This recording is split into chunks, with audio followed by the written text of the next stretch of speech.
Hi అండి, welcome to our channel Shri Sai family entertainment. ఈరోజు నేను మీకు కాకరకాయ స్టఫ్డ్ కర్రీ చూపిస్తున్నాను.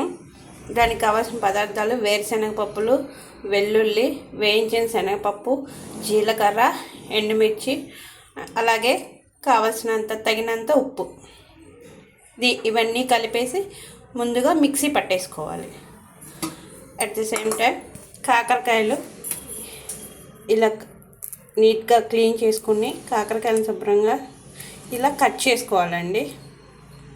ఇలాగా కట్ చేసుకొని ఇప్పుడు మనం మిక్సీ పట్టిన పొడిని ఇందులోకి స్టఫ్డ్ చేసుకోవాలి.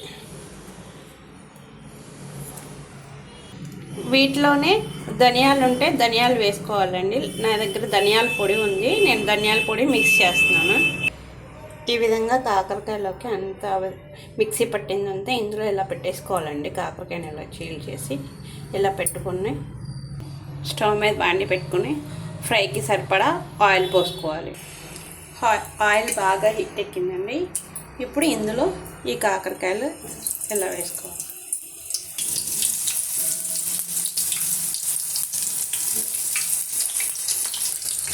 ఈ ప్రాసెస్ అంతా స్టవ్ని సిమ్లో పెట్టే చేసుకోవాలండి.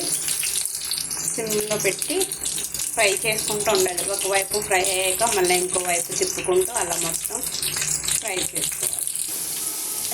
వన్ సైడ్ బాగా వేగాక ఇంకొక సైడ్ ఇలా తిప్పుకోవాలి. వేడివేడిగా రెడీ అయిపోయింది కాకరకాయ stuffed curry. Thanks for watching. Please subscribe to our channel, like, share, comment. Thank you.